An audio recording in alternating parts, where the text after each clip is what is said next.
Good afternoon. Ay, no, it's good morning, guys. Welcome sa ating vlog.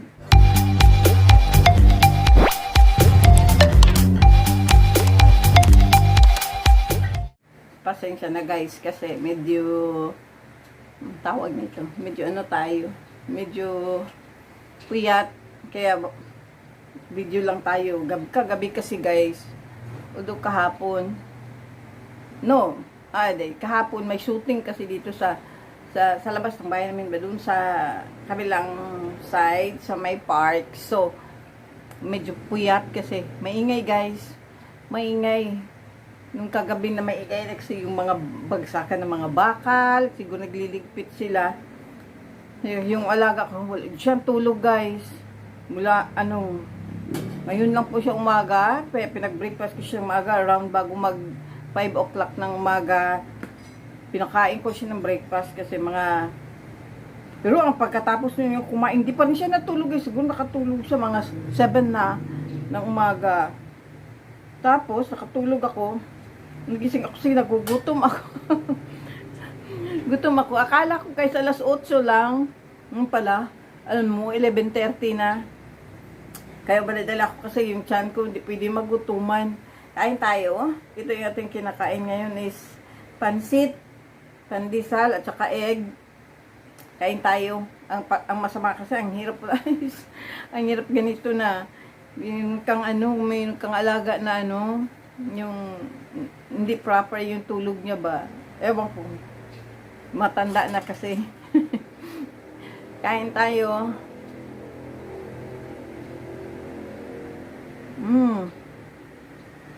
Kape.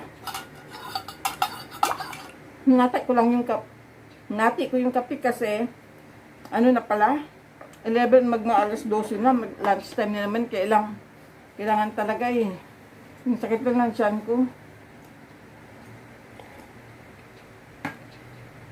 Habang nakatulog ko ng 7, 8, 9, 10, 11. 4 hours ang tulog ko, guys. 11:30 na ngayon. Grabe.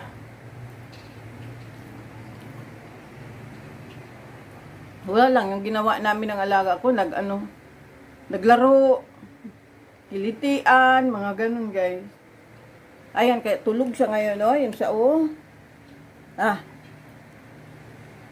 yan, tulog, ang bata. Grabe. Grabe ka,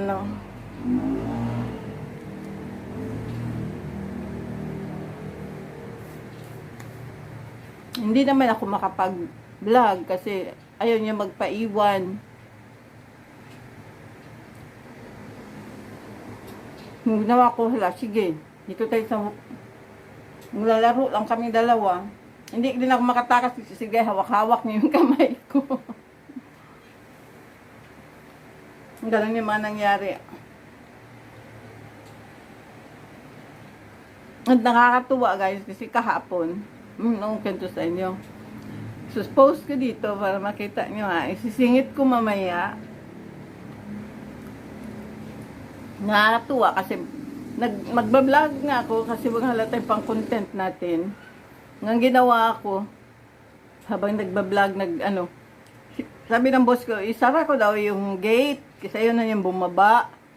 So, sige, ko, dito ako yung camera, ganyan ako. Pagbukas ko ng gate, guys, yung pinakaganyan ka bilang may kumuway. Para akala ko kumaway. Ganyan sila, ganyan. Buti naman hindi ko sila ginanon. Yung pala, bawal kasi may nag-shooting sa nandun daw si Bella Padilla, sila Maricel Soriano. So, naiya ako. Singit ko. Para kung nawawumali, mabuti talaga. Hindi ako nasabing gumaway din sa kanila. Yung pala, ibig sabihin, no, hindi pwede. Hindi na pwede magkuhan. Hindi ko naman talaga alam.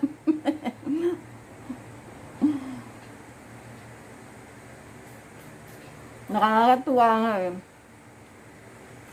So, ayun. Tapusin ko muna yung kain, guys. So, balikan ko kayo mamaya. Hi guys, I'm back, guys.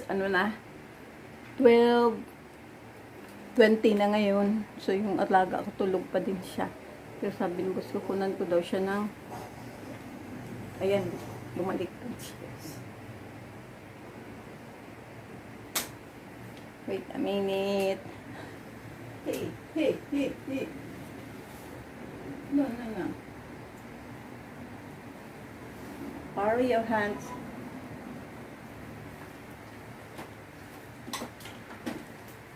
Ito talaga yung morning routine ko, guys. Pagkagising is I need to kuha ng kanyang sugar para malaman natin kung ilan yung sugar niya. Kasi hindi siya nagmerienda, guys. Sinabi ko sa inyo pagkatapos siya nag-almusal kaninang mga 6. Taga natin natapos kami mga 6.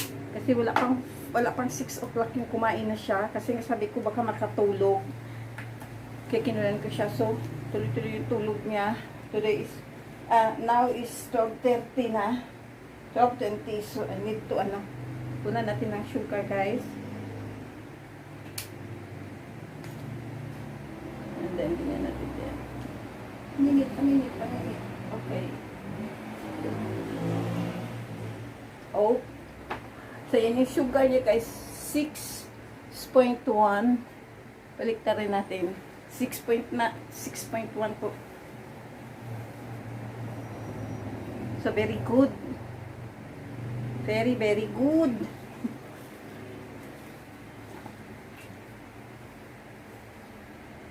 Mahuhulog ka na. Mainitan ka na. Mainit ka sa, mainit na. Nagising ako sa init. Basa ng likod ko. Hey, no.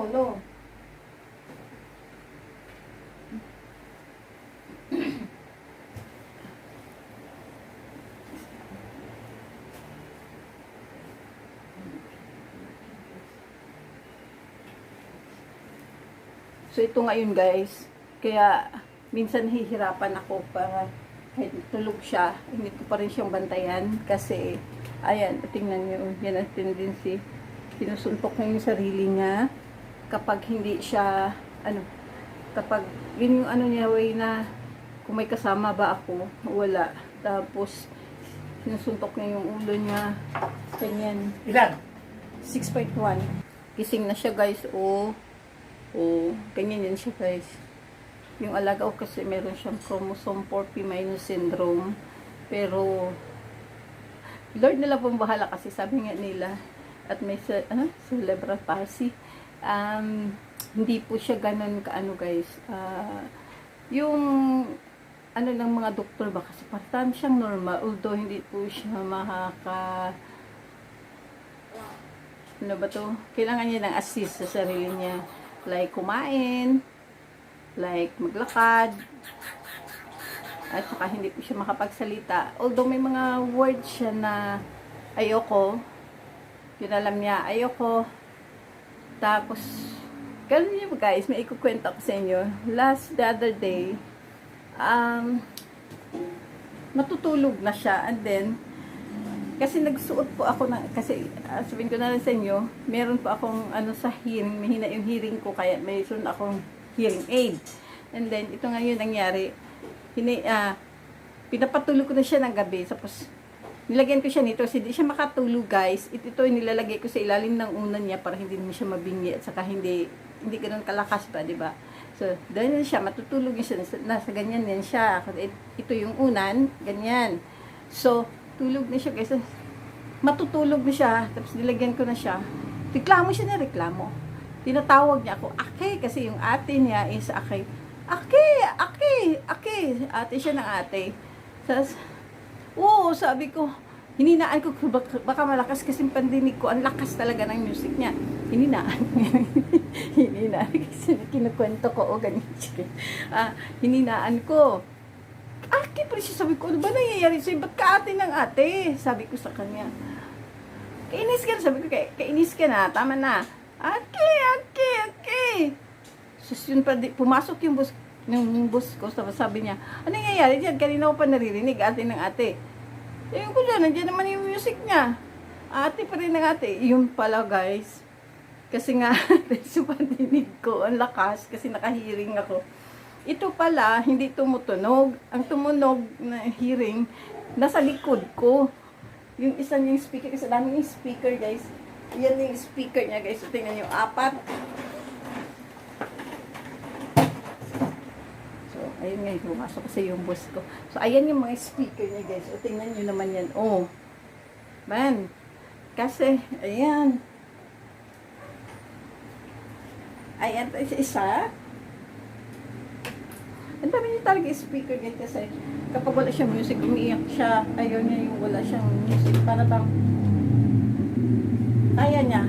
Basta ako naman yung feeling siya sa may music siya, masaya na siya. Ganun guys. Kaya ayun na nga, umiiyak siya, yun pala, ako pala yung, sabi ko, sorry talaga, tawa naman siya. Sorry, kaya pala tawag siya ng tawag sa akin. Iba talaga yung na nagreklamo siya kasi sisigaw siya eh. Yun, hindi talaga, grabe yung ano ko, uyat pa rin.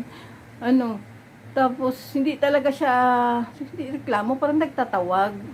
Yun nga, tumatawag talaga pala siya.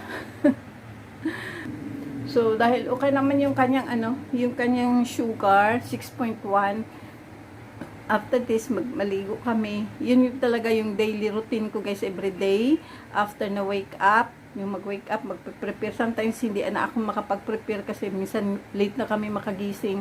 Yung si kuya yung nag-prepare ng breakfast niya. Pagkagising ko na lang talaga namin, kinukunan ko siya ng sugar.